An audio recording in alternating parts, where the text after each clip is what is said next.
we're doing something that nobody else has done before. We've seen tiny houses, and we've seen buses, and they're not usually on the same page. Like a tiny house, I don't think many people are like moving the tiny house very often, even if it's on wheels. Like they will move it to a place and they'll live there and they'll build their home there.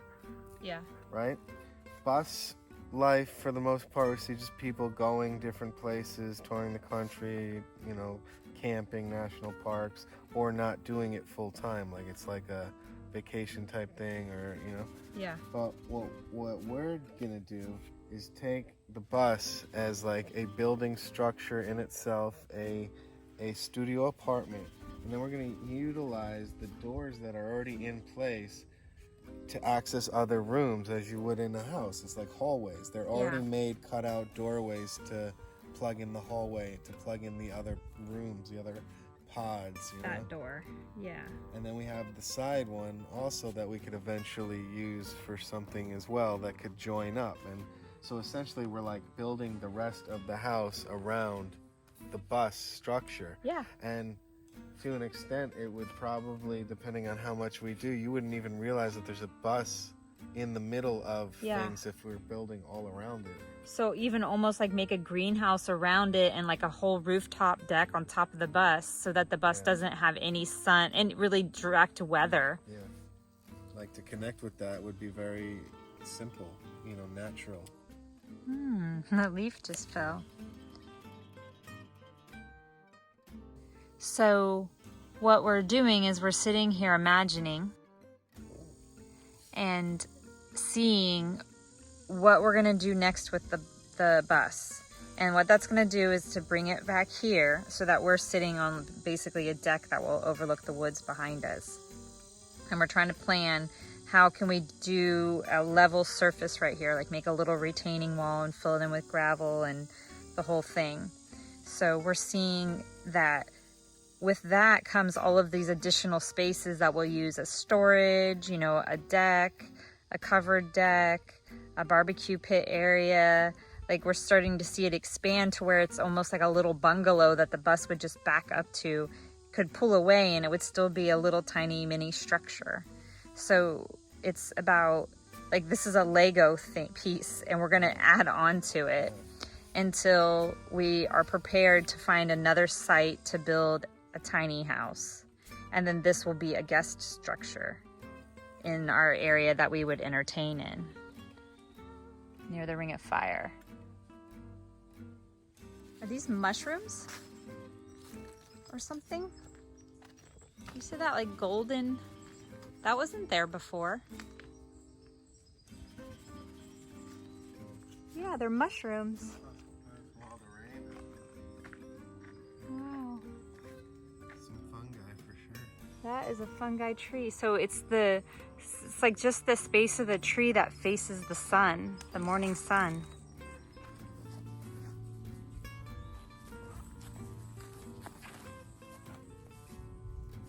It's gone. It flew away. Actually, what happened is we had to take it down. Several people gave us the suggestion that we should have made the hole in the middle of the tarp, and we would have had we been able to choose where we would have put the tote, but since the tote was so far out away from the center of the trees, we had to put our bucket at the end of the tarp. So now I guess this is like version 20. No? I don't know. Version 5, I think. You know, we're a few lessons down the line. Now that the tote is actually empty, we're gonna bring it back here and place it center and where we would be able to center the tarp. And then we'll start doing our whole contraption over again, make some refinements, and go from there. So now since this is light, we're gonna go ahead and move it back.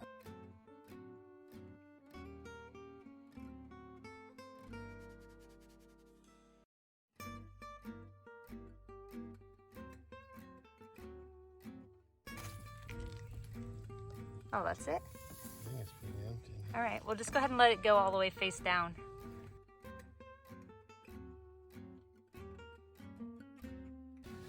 Okay, all the water should be out of there.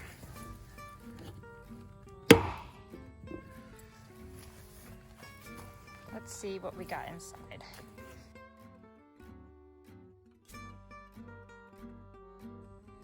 So I can't see in there, but I can look at this video later and find out what I see inside there.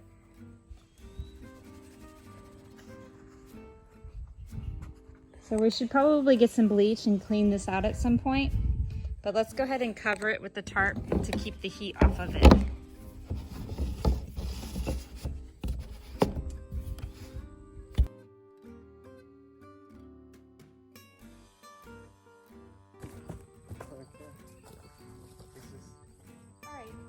Don't freak out when there's a bug flying around you.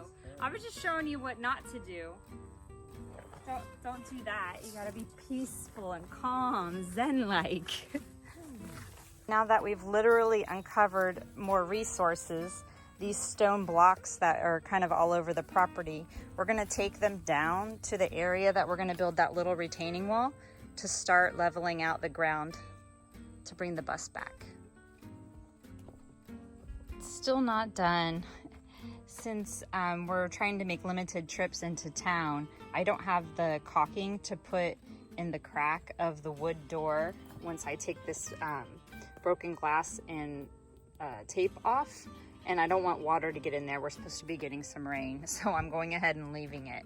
But the wood is already secured inside, and then I haven't decided if I'm going to break this glass or take it out, or what I'm going to do about that. But that's how it stands for right now. The other thing that I'm having to postpone is I was creating a plug hole to put my solar panel cord and my extension cord through temporarily. And the drill bit, it's not working. It's chewing up the drill bit. So I'm gonna have to get a drill bit in town. So now these two projects are being on hold until we go to town and get the resources. But we have some other things, some other loose ends to clear up. And then we're just putting away everything from our not successful rainwater collection to try again another time. There's a cool little caterpillar right there. And that smells large and black. In it? On it? Oh, that's not one, that's a centipede or millipede or one of those kind of creatures.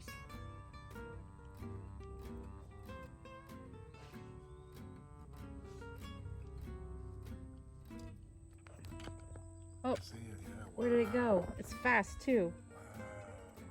Wow, you wouldn't believe me. Is that a bird or is that a butterfly? No, it's a bird. There it goes. Come back.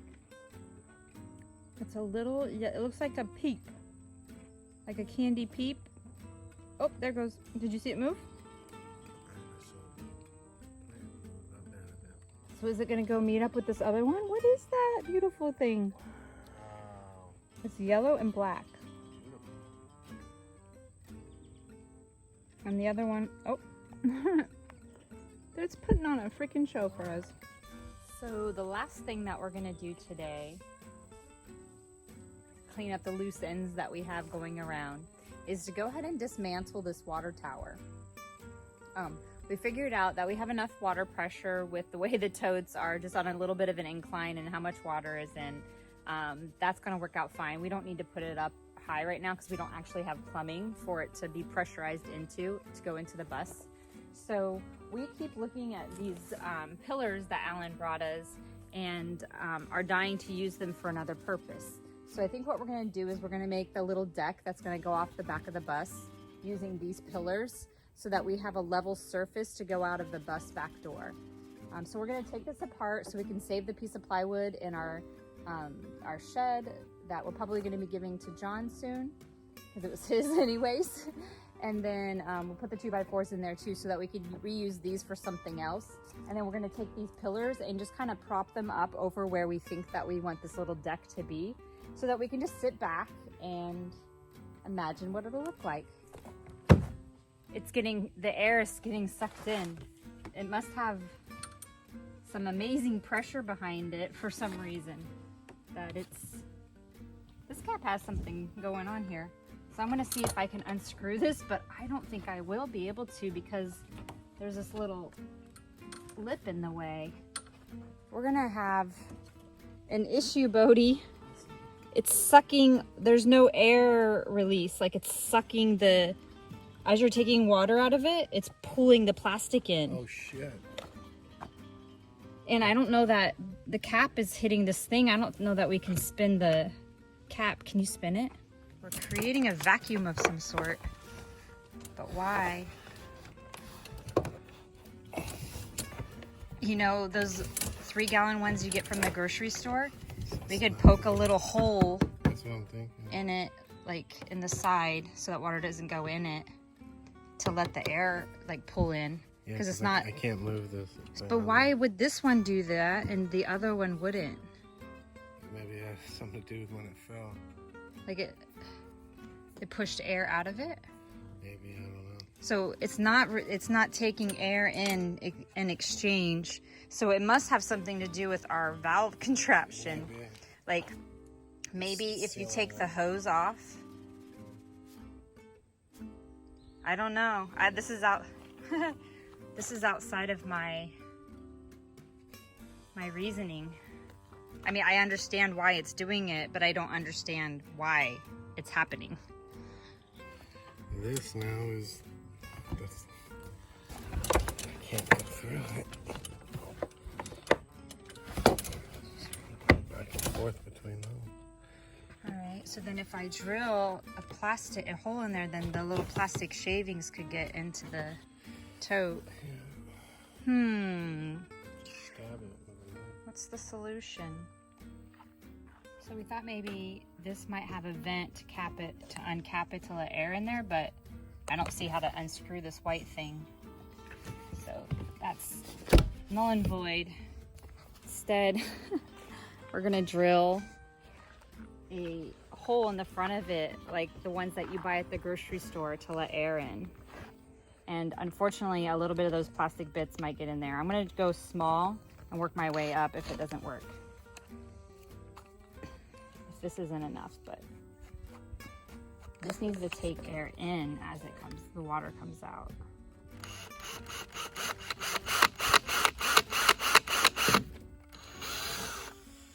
You hear it? Yeah. That is air being sucked into the tote.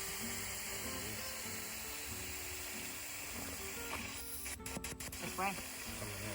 It's going in. Yes, air being sucked in. It was a vacuum. Yeah, it was being sucked. It was imploding. Yeah. Holy cow, it was imploding. Black hole. So, Star. why did this one do this and the other one didn't? Is it because we have a different setup on the bottom? And will this come back up, or is it going to stay bent? Probably gonna stay bent. It's so thick. So it's been pulling air in there for almost 3 minutes now. Wow. Was there not a lot of pressure coming out when the water was coming out? Yeah, there is. Stick pressure. So, another lesson learned.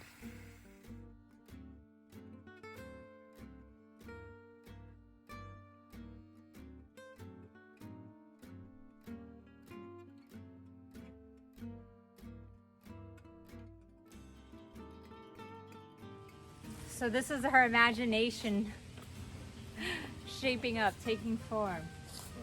We're gonna use these posts to make like a little mini version of Alan's deck that he has at his house.